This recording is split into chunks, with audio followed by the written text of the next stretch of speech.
Bismillahirrahmanirrahim. Assalamualaikum warahmatullahi wabarakatuh. Alhamdulillahi rabbil alamin. Wassalatu wassalamu ala rasulillah wa ala alihi wa ashabihi wa man tabi'ahum bi ihsanin ila yaumiddin. Amma ba'd. Ikhwati rahimani wa rahimakumullah. Setelah kita mempelajari tentang sejarahnya penulisan kitab sirah, mari kita lanjutkan dengan ilmu sejarah dalam peran dan perkembangan yang berbeda-beda. Penulisan kitab tentang sirah atau biografi tidak terputus hingga masa sekarang ini. Akan tetapi ada perbedaan yang mendasar, yakni bahwa kitab-kitab tersebut dibuat bukan berasal dari analisa pengarangnya atau bahkan pemikiran yang didasari atas bukti-bukti yang konkret. Hal-hal yang merupakan teori-teori ilmuwan yang kita dapati dari beberapa ilmuwan bahwa hubungannya dengan hal yang dianalisa adalah sesuatu yang selalu berubah dan diperbarui tahun demi tahun. Akan tetapi mayoritas buku-buku yang ada pada saat ini adalah buku-buku yang datanya hanya didapatkan dari hasil nukilan dan berita dari orang lain.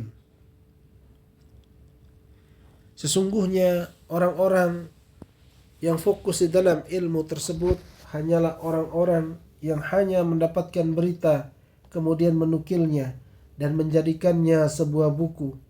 Lalu mari kita perhatikan orang yang setelahnya. Mereka hanyalah mengarang kitab dengan cara mengumpulkan yang telah ada dan menyusunnya bab demi bab.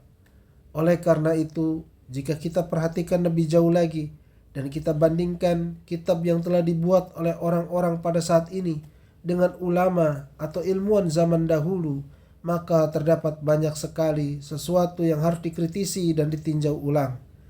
Sebagaimana yang dilakukan oleh Ibnu Hisham dengan kitab Sirah Ibnu Ishaq, maka buku-buku klasik yang berada di tangan dan di hadapan orang-orang setelah mereka saat ini pada hakikatnya adalah sesuatu yang tidak dapat memberikan hal-hal yang baru, karena sesuatu yang terdapat di dalamnya merupakan sebuah bentuk atau gambaran yang tidak dapat disentuh esensinya kecuali hanya sebagian kecil saja.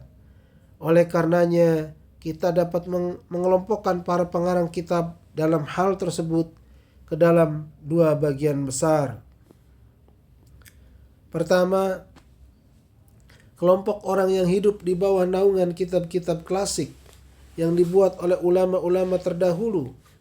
Kelompok ini akan menjaga kitab-kitab tersebut dengan cara membuat syarah, penjelasan, ringkasan, atau bahkan memformulasikannya menjadi bait-bait syair agar mudah untuk dihafal.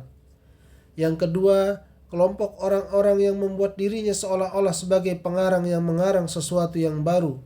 Maka orang-orang seperti ini akan mengumpulkan buku-buku sejarah dan sirah yang ada di hadapannya, kemudian mengeluarkan beberapa bagian dari kitab atau buku tersebut yang pada hakikatnya merupakan bagian inti dan isi dari kitab itu. Dan pada hakikatnya orang seperti ini hanyalah merubah sedikit dari apa yang telah dikarang oleh para ulama terdahulu dengan buku-buku mereka. Orang-orang yang termasuk dalam kelompok kedua seperti Ibnu Faris Al-Lughawi yang meninggal dunia di Rai pada tahun 395 Hijriyah, Muhammad Ibnu Ali bin Yusuf Asy-Syafi'i Asy-Syami yang meninggal dunia pada tahun 600 Hijriyah. Kemudian Ibnu Abu Tai Yahya bin Hamid yang meninggal dunia pada tahun 630 Hijriyah. Zuhairuddin Ali bin Muhammad Kazruni yang meninggal dunia tahun 694 Hijriyah.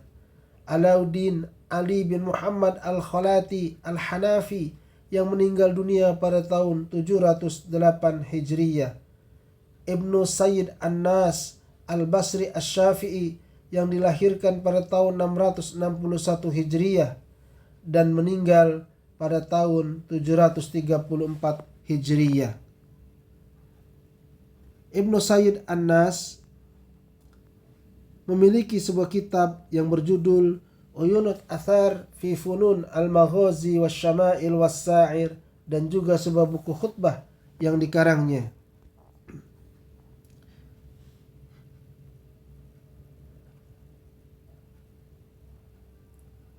Ibnu Sayyid An-Nas Al-Basri Asy-Syafi'i yang dilahirkan tahun 661 Hijriah dan meninggal pada tahun 734 Hijriah. Kemudian Syihabuddin Ar-Ra'aini Al-Gharnati yang meninggal dunia pada tahun 779 Hijriah. Syihabuddin Ar-Ra'aini Al-Gharnati kitabnya adalah Risalah Fis-Sirah wal Maulid An-Nabawi. Juga terdapat sebuah buku miliknya yang merupakan kumpulan sejarah. Selanjutnya Abu Abdullah Muhammad bin Ahmad bin Ali bin Jabir Al-Andalusi yang meninggal dunia pada tahun 780 Hijriah. Kitabnya berjudul Risalah Fis-Sirah wal Maulid An-Nabawi yang merupakan bagian dari kumpulan sejarah yang merupakan kompilasi dari buku-buku sejarah.